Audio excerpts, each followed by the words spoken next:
Car दोस्तों बहुत बहुत स्वागत करता हूं आपका आपके ही अपने YouTube चैनल में। और दोस्तों आज हम बात करने वाले हैं रिलायंस कम्युनिकेशन के Q4 रिजल्ट के ऊपर। तो क्या इसमें कुछ खास आपके लिए मिला है देखने को या फिर नहीं, आपको डिसीजन लेना भी हो जाएगा आसान, क्या इस स्टॉक में निवेश करना लॉन्ग टर्म के लिए सही है या फिर नहीं। तो वीडियो में दोस्तों बने रहिए और अगर आपने अभी तक चैनल को सब्सक्राइब नहीं किया है तो कर लीजिएगा। वीडियो पसंद आए तो लाइक जरूर दबाइएगा दोस्तों। कमेंट बॉक्स में आप अपनी राय दे सकते हैं। देखिए ये रिजल्ट आपको 26 तारीख में आते हुए दिखाई दिया है, रात के टाइम ये रिजल्ट आया है।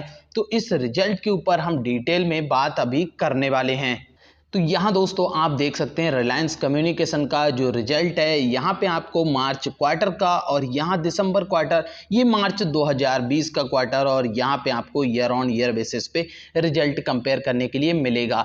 तो अगर इस बार जो मार्च क्वार्टर में इनकी इनकम की बात करें तो यहाँ पे 102 करोड़ रुपए इनकी इनकम यहाँ पे आपको देखने को मिलती है। वहीं दिसंबर क्वार्टर में यही इनकम 112 करोड़ रुपए की थी।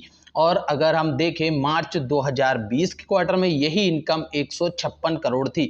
मतलब कि अगर क्वार्टर ऑन क्वार्टर और ईयर ऑन ईयर क्वार्टर पे भी कंपेयर करें तो वहाँ पे भी आपको कम देखने को मिल रही है। और अगर सीधा पूरा ईयर टू ईयर कंपेयर करते हैं तो वहाँ पे भी आपको कम ही देखने को मिल रही है।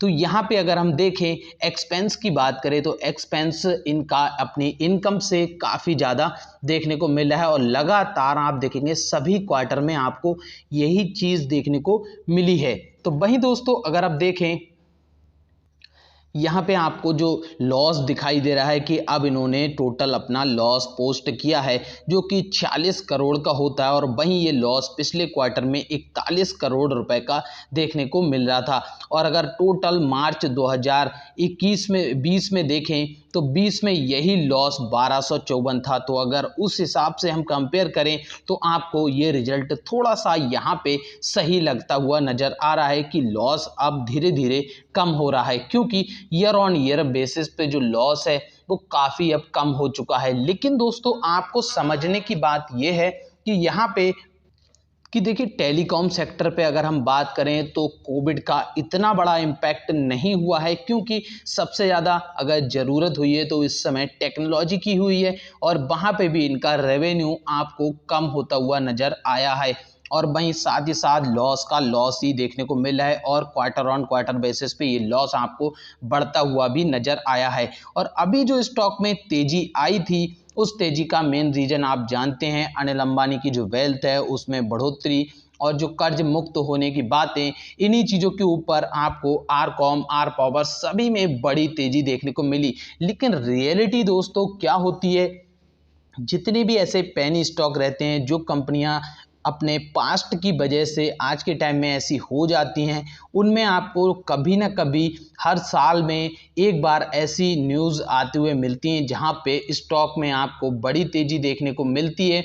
वहीं जो नए नए इन्वेस्टर मार्केट से जुड़ते हैं हर साल, वो अपना पैसा वहीं पे लगा बैठते हैं और कभी कभी उनका पैसा बुरी तरह से फंस जाता है, जैसा कि इस समय आर पावर आरकॉम में होता हुआ आपको नज़र आया है। अब बहुत से लोगों को लग रहा होगा कि इसमें टारगेट अभी 20 आएगा, 50 आएगा, जो भी आए, लेकिन दोस्तों आपको सभी चीज़ें समझनी चाहिए। आप यहाँ पे इन्वेस्टिंग नहीं कर रहे हैं, आप कर रहे हैं यहाँ पे गैम्बलिंग। अगर आप ऐसे किसी भी स्टॉक में अपना पैसा लगा रहे हैं और वो भी पैसा इतनी क्वांटिटी में जितना कि आप ये भी ना देख पाएँ कि आपके पोर्टफोलियो पे उसका कितना बड़ा असर पड़ने वाला है, तो वही चीज़ें आपको समझनी चाहिए। अब अगर यहाँ पे आप देखेंगे तो टोटल ओवरऑल यहाँ पे ने लॉस ही होते हुए दिखाई दिया है, जो कि आप यहाँ पे साफ साफ देख सकते हैं।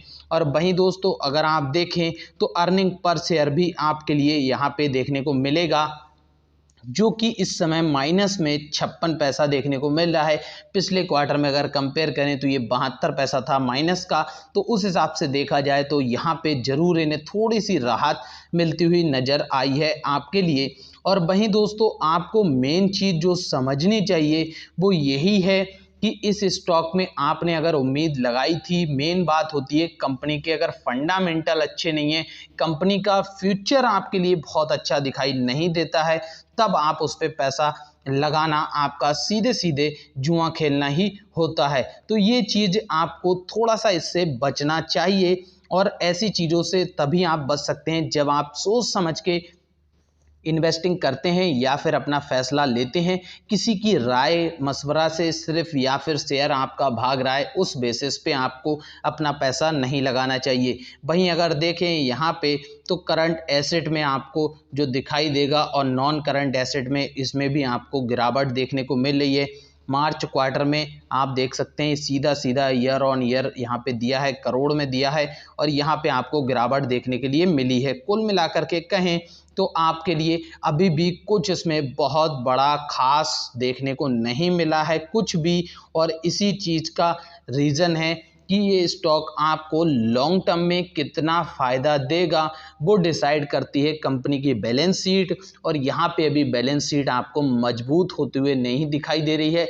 लेकिन दोस्तों अब अगर थोड़ा सा हम पॉजिटिव लेकर के बात करें, एक पॉइंट पॉजिटिव लेते हैं, उसको लेकर के हम बात करते हैं, तो उस बेसिस पे आप अगर ये सोचते हैं कि अनिल अंबानी अगर वापस से अपने पैरों पे खड़े होकर के आपको लॉन्ग टर्म में इस कंपनी को वापस उठा करके ऊपर के लेवल पे जाते हुए दिखेंगे, तो अगर हम इसमें इन्वेस्ट करना चाहें फ्यूचर में, अगर हम अज्यूम करते हैं तो उस हिसाब से तो आपके लिए इतना सा पैसा लगा के रखिए कि अगर आपका वो पैसा 1 रुपये का 100 रुपये हो जाए तो आपको अच्छा फील हो, और अगर 1 रुपये डूब जाए तो आपको बिल्कुल भी बुरा फील ना हो। लेकिन अगर आप इसमें लगा देते हैं अपने लाखों रुपए, तो आप जाहिर सी बात है कि आप इसका लॉस जो होगा वो आपके लिए बर्दाश्त से बाहर होगा।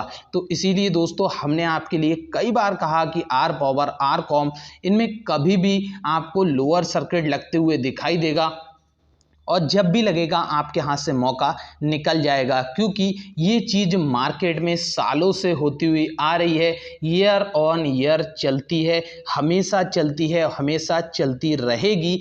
जब आप इन चीज़ों को समझ जाएंगे तभी आप सही डिसीजन ले पाएंगे, तभी आपका जो फैसला होगा वो सही होगा, और आपको वहीं पे चीज़ें सब देखने को मिलेंगी। अगर कैश फ्लो की भी बात करें तो आपको यहाँ पे भी लॉस ही देखने को मिल रहा है। तो कुल मिलाकर के अगर कहें 100 बात की एक बात, तो बैलेंस शीट स्ट्रॉन्ग नहीं है। लॉन्ग टर्म के लिए आपको ये चीज़ें देखना बहुत ज़रूरी है। और जो इनका बिजनेस है आर कॉम का, देखिए कम्युनिकेशन के क्षेत्र में आपको पता है इस बार भी कभी भी जो इस क्षेत्र में काम है वो काम नहीं रुका।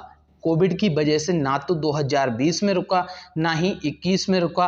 तो यहाँ पे जो फ़र्क था, अगर इनका कोई ऐसा बिजनेस होता जहाँ पे इनकी दुकान होती बंद हो जाती, तो हम वहाँ पे ये कंसीडर कर सकते थे कि वहाँ पे जाहिर सी बात है ये कुछ नहीं कर सकते हैं। लेकिन इस क्षेत्र में भी अगर इनका रेवेन्यू लगातार कम है और इतना ज़्यादा कम है, इससे अच्छा आप किसी और कंपनी पे पैसा लगाएं जो आपका लॉन्ग टर्म में बढ़ता हुआ नजर आए। देखिए ज़्यादा रिस्क भी ज़रूरी नहीं है पैसा कमाने के लिए, रिस्क ज़रूरी है पर ज़्यादा रिस्क ज़रूरी नहीं है। अगर आपको दोस्तों ये बातें समझ में आ रही हैं, आपके काम की हैं, तो एक लाइक बटन दबा दीजिएगा, उससे हमें पता लगेगा कि शायद आपने ज़रूर कुछ सीखा है। और अगर आपके काम की नहीं है तो आप डिसलाइक बटन भी दबा सकते हैं दोस्तों। और बाकी रिजल्ट आप देख सकते हैं, चाहे तो खुद से डाउनलोड कर सकते हैं या फिर हमारा टेलीग्राम चैनल ज्वाइन कर सकते हैं, वहाँ पे आपको ये रिजल्ट मिल जाएगा, पूरा आप डिटेल में से पढ़ सकते हैं। तो अगर आपको वीडियो पसंद आई है तो लाइक कीजिएगा, नहीं तो आप डिसलाइक मारिएगा।